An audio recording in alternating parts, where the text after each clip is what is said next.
follow-up video, my dear friends. Ang pagbabalik. So, this is what it feels like starting over again.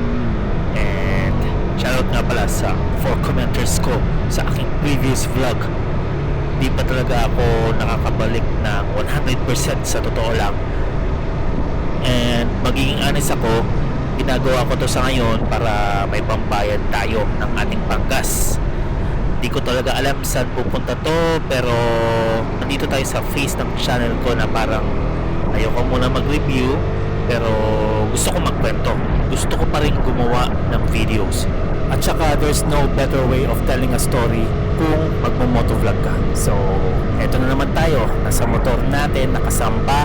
Napansin ko lang naman mas mabilis ako nakakauwi kay Vitbilin kaysa sa aking Yamaha XSR 155. Pero sa tingin ko ito na ata ang pinakamabagal na big bike na nasakyan ko. Pero sa totoo lang, ito rin yung pinaka-safe. At saka ito din yung pinakamaganda kasi may classic look siya, tapos may pagka-modernized yung datingan. Kaya nagustuhan ko talaga tong motorsiklo na to. And sana may ganito ding design, exact same thing, tapos naka-inline 3 or naka-inline 4. Sarap siguro. Or kahit na V-twin. Accepted sa akin ng V-twin eh. Maganda din yung tunog ng V-twin. Pero this single cylinder right here, not bad. Medyo nadidepress ako kasi nga sobrang baba ng views, di tulad nung dati na napaka-aggressive. Pero ayos lang, Pilipino tayo eh. Tayo yung tipong kapag may sinimulan, tinatapos, hindi tumitigil hanggat hindi nakakamit yung gustong makamit. And to my non-Filipino viewers, I'm proud of being a Filipino because I oftenly receive a compliment back then na yung tipong napaka-role model natin eh. Yung tipong sasabihan tayo na, oh, Filipinos, they don't get tired. Ang sarap pakinggan ng ganun. Medyo seryosohin muna natin.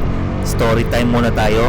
Last year, I went to a phase. Isa din to sa dahilan kung bakit hindi tayo nakapag-upload palagi. Kasi nga, I got addicted to something na ang hirap lubayan o ang hirap tigilan. At saka kahit ngayon, I'm still missing it. So ayun, I got addicted to Hot Wheels or collecting Hot Wheels. Anything na diecast, basta.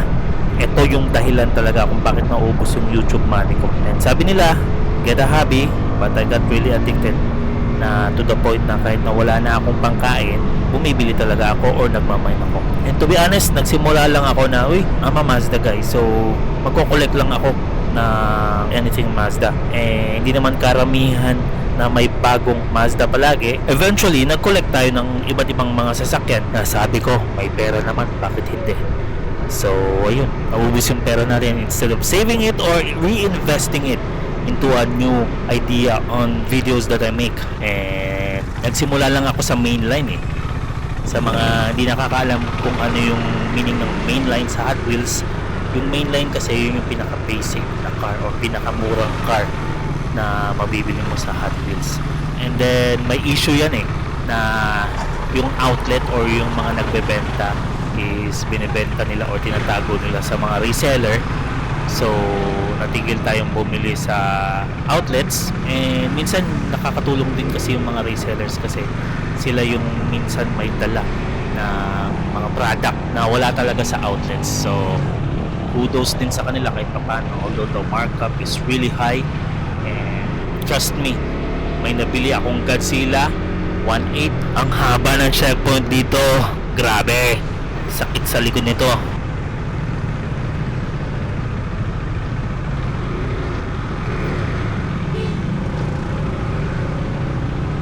Oh, muntik na si kuya. Saan kayo papunta, kuya?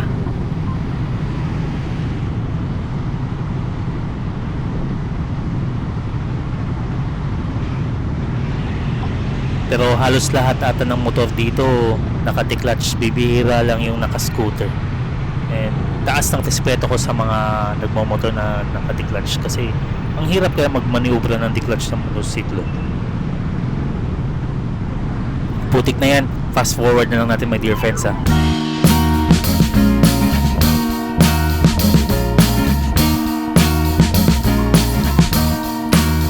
I am waiting for a bus at the end of the night under street lamp.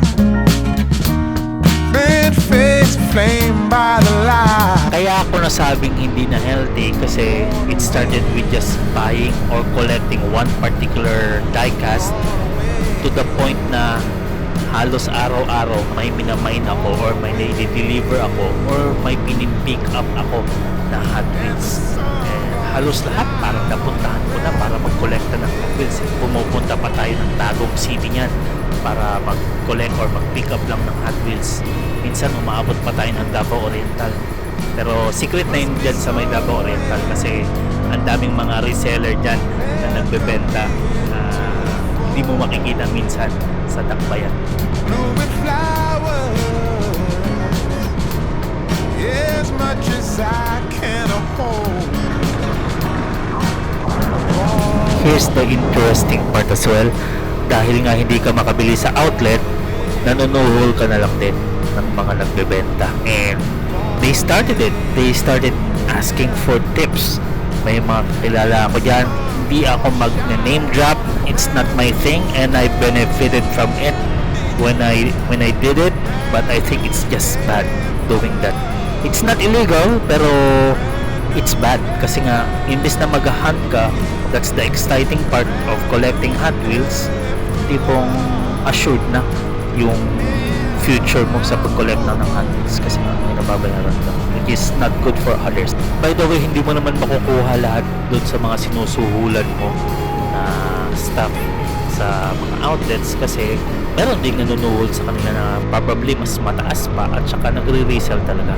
Pero yung collector, lugi talaga. Yun lang yung corruption doon and sa tingin ko, yun din yung rason kung bakit tinigil ko kasi nga nakaka-depress kahit pa paano na imbis na pupunta ka lang ng outlet or tindahan na Hot Wheels or ng diecast, bibili ka na lang sa reseller. There's no excitement anymore na magugulat ka kung ano yung mabibili mo. O tuloy natin sa kwento. Umabot pa ako sa point na yung tipong I cannot afford carded anymore. So I proceeded to lose. And sa mga hindi nakakaalam, pag sinabi mo kasing carded, yan yung mga Hot Wheels or mga diecast na hindi pa nabubuksan or nasa box pa siya. Pag sinabi mo namang loose, yan yung mga nabuksan na and bebenta nila sa'yo na diecast talaga yung makukuha mo. Wala ng box, wala ng karton, walang everything. And most of the time, mas mura yung loose. So, kapag wala akong pera na pambili ng carded, bumibili na lang ako kagad ng loose. Actually, mas madami ding mas maganda sa loose eh. Pero yun nga, minsan absurd yung presyo nila. Parang SRP lang din ng carded. Pero not bad. Tipong nasasatisfy niya yung wants ko o yung addiction ko. Yun yung kasing dahilan doon eh, kung bakit napapabili tayo. Dati-dati nagsisimula ka lang na magtabi for 1 day or 2 days ng food money mo, which is gano'n naman din talaga ako ng bata. Masino pa ako ng bata eh. Nagtatabi talaga ako ng allowance ko o ng baon ko as student kasi nga may gusto kong bilhin. Kailangan nating kwento. And para hindi na rin pamarisan ng iba kasi nga minsan may mga katulad ko talaga na napaka-addicted sa ganyan or let's say na lang na hindi Hot Wheels, let's say na lang na kahit anong bagay addicted, yung tipong nauubos yung pera dahil yan, naging out of focus dahil yan, parang dyan na lang talaga umikot yung mundo mo which is hindi naman talaga dapat. I would do it again, natigil talaga tayo. I wanna keep on buying but I'm gonna keep on working on it. Yung tipong di naman agad-agad may titigil mo. Tigil ka talaga kasi unhealthy na pero you acknowledge na may mali talaga sa ginagawa mo. And I wanna keep on doing it. I wanna work hard for it. Ganun na lang. Tapos every time na may achievement, either bumili tayo or magbukas tayo ng Hot Wheels natin. Parang inom ko baga. Millennial kasi ako eh. Yan yung pagkakaintindi ko kapag umiinom ka. Parang isang tagay sa tagumpay. Hindi yung tipong inom ka lang ng ilong dahil depressed ka or dahil may pera ka. Hindi ako ganong tao. Napaka old fashioned ko kumbaga. Yung tipong pupunta lang sa gimikan dati nung teenager kasi nga may na-achieve ka or may natapos kang project mo or may natapos kang homework. By the way, may bago akong hobby. Fish keeping naman tayo.